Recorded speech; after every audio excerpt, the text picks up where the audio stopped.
बिस्मिल्लाहिर्रहमानिर्रहीम। अस्सलाम वालेकुम वरहमतुल्लाहि वबरकातुहू। तो मेरे प्यारे हजरात, अल्लाह के रहम करम से आप सभी भाई अच्छे होंगे और मेरे वीडियो पे आने के लिए तहे दिल से खुशामदीद। तो दोस्तों, इब्लीस, जिन्नात और शैतान का तारुफ हम आपसे कराएंगे, क्योंकि बहुत सारे भाई सोचते हैं कि आखिर इब्लीस और जिन्नात और शैतान क्या होते हैं। और दोस्तों, वो ये भी समझाएंगे कि इब्लीस और जिन्नात और शैतान का क्या आपस में रिश्ता होता है, जिन कौन होते हैं और शैतान कौन होते हैं मेरे प्यारे हजरात। तो दोस्तों, इब्लीस आपके बताते हैं हम इब्लीस के बारे में। इब्लीस वो शख्स है जिसे हम जिन्नात का बाद आदम कह सकते हैं मेरे प्यारे हजरात। और दोस्तों, अल्लाह ताला ने आग से पैदा किया। तो मेरे प्यारे हजरात, बात छोटी छोटी गहरी होती है, लेकिन आपको हम अच्छी तरह तफसील से समझाएंगे। लेकिन आपसे गुजारिश है, अगर बात अच्छी लगे तो सब्सक्राइब, लाइक, शेयर जरूर कर देना चैनल। तो दोस्तों, जो इब्लीस है उसे अल्लाह ताला ने आग से पैदा किया और आदम अलैहिस्सलाम की इज्जत अफजाई के लिए उनको सजदा करने का हुक्म दिया। इब्लीस ने तकब्बुर करके आदम अलैहिस्सलाम का सजदा करने से इनकार कर दिया। तो अल्लाह ने उस पर लानत की, उसे धुतकार दिया और एक मुतय्यन मुद्दत की तक के लिए उसे मोहलत अता फरमा। लग़वी एतबार से इब्लीस के मायने मायूस और नाउम्मीद के होते हैं मेरे प्यारे हजरात। जो कि इब्लीस अल्लाह की रहमत से मायूस हो चुका है और मरदूद करार देकर अल्लाह की जनाब से धुतकार जा चुका है, उसे धुतकारा जा चुका है, इसलिए उसका नाम इब्लीस पड़ा। इसी मायने को देखते हुए बाद अहले इल्म ने कहा है कि पहले उसका नाम इब्लीस नहीं था, मरदूद होने के बाद इब्लीस नाम पड़ा। लेकिन ऐसा जरूरी नहीं मेरे प्यारे हजरात। मुमकिन है कि मुस्तकबिल की रियायत से शुरू से ही ये नाम रख दिया गया हो। बाज रिवायत व आसार में इब्लीस के कुछ दिगर नाम आए हैं, लेकिन वो आसार साबित नहीं है। हारिस, अजाजिल और नाइल वगैरह नाम आए हैं। अजाजिल तो काफ़ी मशहूर है, फारसी एक शहर है। तकब्बुर, अजाजिल और खवार कर्द, बजनदान, लानत, गिरफ्तार करद है। हकीकत यह है कि इब्लीस का कोई दूसरा नाम या दूसरी कनीत किताब व सुन्नत से साबित नहीं। तो जिन्नात के बारे में अब आपको बता दें हम, जिन्नात क्या होते हैं मेरे प्यारे जन। इब्लीस और उसकी औलाद का नाम जिन या जिन्नात है, समझ लेना बात को। उनका एक मुस्तकबिल आलिम है। उन्हें जिन इसलिए कहा जाता है कि क्योंकि वो निगाहों से पोशीदा हैं, यानी कि दिखते नहीं हैं। उन्हें अल्लाह ताला ने आग से पैदा किया है। वो इंसान को ऐसी हालत में देखते हैं जिसमें इंसान उनको नहीं देख सकता, उसे जिन भी कहा जाता है मेरे प्यारे दोस्त। वो शरीयत की पाबंदी में इंसान के साथ शरीक हैं, अलबत्ता उनकी शरीयत उनके मुताबिक और उनके हसब हालत है।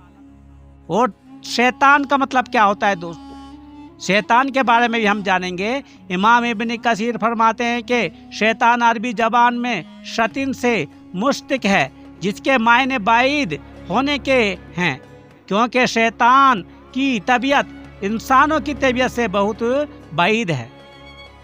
नेज़ अपने फसक की बिना पर वो खैर व भलाई से बाइद हैं, इसीलिए उसका नाम शैतान हुआ।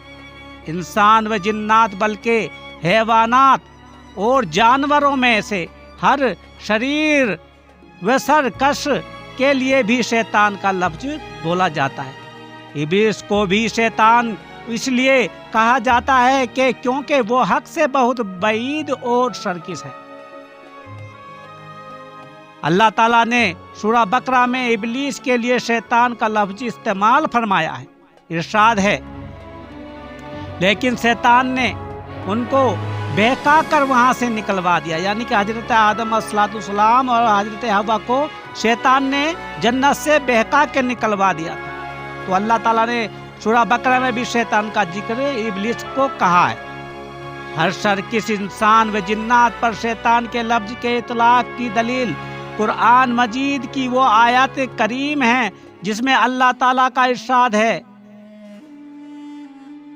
اور اسی طرح ہم نے ہر نبی کے دشمن بہت سے شیطان پیدا کیے تھے، کچھ آدمی اور کچھ جن، جن میں سے بازوں کو چکنی چپڑی باتوں سے وسوسہ ڈالتے رہتے تھے تاکہ ان کو دھوکے میں ڈال دیں، جیسے کہ فرعون کے ہمیشہ ساتھ شیطان رہا کرتے تھے۔ منافقین کے بارے میں اللہ تعالیٰ نے ارشاد فرمایا، جب ایمان والوں سے ملاقات کرتے ہیں تو کہتے ہیں کہ ہم ایمان لائے، اور جب اپنے شیطانوں کے پاس جاتے ہیں تو کہتے ہیں کہ ہم تو تمہارے ساتھ ہیں، تو ہم تو ان سے صرف مذاق کرتے تھے۔ تو ایسے ان کو شیطان کہا جاتا ہے، جو لوگوں میں بھی شیطان پائے جاتے ہیں، ہم تو ان سے مذاق کرتے تھے۔ یہاں شیطانوں سے مراد سرداران قریش یہودی ہے، یعنی کہ آپ دیکھو جب وہ پیارے نبی کریم رسول اللہ صلی اللہ علیہ وسلم کے وہ قریش آتے تھے، قریش مکہ، اور وہ کہتے تھے ہم تمہارے ساتھ ہیں، لیکن پھر شیطانی کرتے تھے۔ دوستو ان لوگوں کو شیطان کہا ہے اللہ تعالیٰ۔ تو ایک یا رسول اللہ صلی اللہ علیہ وسلم ابو ذر رضی اللہ تعالیٰ عنہ کو مخاطب کر کے فرمایا، اے ابو ذر، انسانوں اور جناتوں کی شیطانوں سے اللہ کی پناہ مانگو۔ ابو ذر رضی اللہ تعالیٰ عنہ نے عرض کیا، کیا انسانوں میں بھی شیطان ہوتے ہیں؟ آپ صلی اللہ علیہ وسلم نے فرمایا ہاں، کیونکہ آپ دیکھ لو، کیونکہ انسانوں میں شیطان پائے جاتے ہیں۔ اور شیطان کیا ہوتے ہیں جو ہم نے آپ کو بتا دیا، جیسے کہ انسان ابھی ایمان والوں کے پاس بیٹھتے ہیں تو بولتے ہیں ہم تمہارے ساتھ ہیں، لیکن وہاں سے اٹھ کے چلے جاتے ہیں تو شرابیوں، کبابیوں، ڈاکو اور غداروں کے ساتھ مل جاتے ہیں۔ تو میرے پیارے حضرات، یہی بات ہے۔ ابلیس، جنات اور شیطان کا فرق، جیسے آدم علیہ السلام انسان اول ہیں اور سارے آدمی ان کی اولاد ہیں، ایسے ہی ابلیس جنات اول ہے اور سارے جن اس کی اولاد ہیں۔ جن و شیطان میں ایمان و کفر کے لحاظ سے فرق ہے۔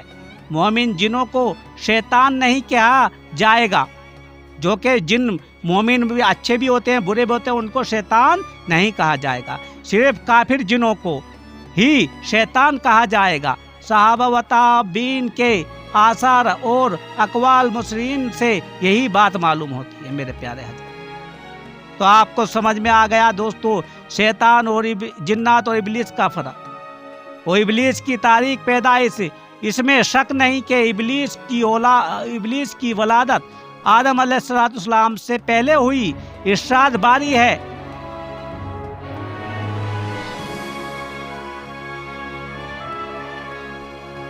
تو میرے دوستو یقیناً ہم نے انسانوں کو کالی اور سڑی ہوئی کھنکھناتی مٹی سے پیدا فرمایا ہے، اور اس سے پہلے جنات کو ہم نے لو والی آگ سے پیدا کیا ہے میرے پیارے حضرات۔ یہی ہے بس فرق۔ البتہ ابلیس کس دن اور کس وقت پیدا ہوا اور فرشتے اس سے پہلے پیدا ہوئے یا وہ فرشتوں سے پہلے پیدا ہوا، یہ ابھی سوچنے کی بات ہے، یہ ہم اگلے ویڈیو میں آپ سے بتائیں گے۔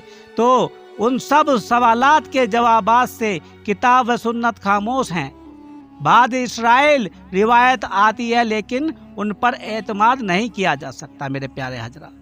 تو یہ بھی کبھی ہم آپ کو پڑھائیں گے آگے ویڈیو میں، لیکن پہلے ہمیں بتانا میرے پیارے دوستو، اگر واقعہ ہمیں تمہیں پتہ سمجھ میں آ گیا ہو شیطان اور ابلیس اور دوستو یہ جنات، ان میں کیا فرق ہے، تو ہمیں ضرور کومنٹ میں ضرور بتانا کہ آپ کی بات ہمیں سچ لگی یا کوئی غلط ہے۔ تو میرے پیارے حضرات، اچھے واقعات اور اچھی دین اسلام کی باتیں سننے کے لیے ہمارے چینل پہ ضرور اچھی آپ کو باتیں ہمیں بنائیں گی۔ اللہ تعالی ہمارا ایمان بہت ہی بہتر بنائے اور ہمیں نیک اعمال اور نیک راستے پہ چلنے کی توفیق عطا فرمائے، آمین ثم آمین۔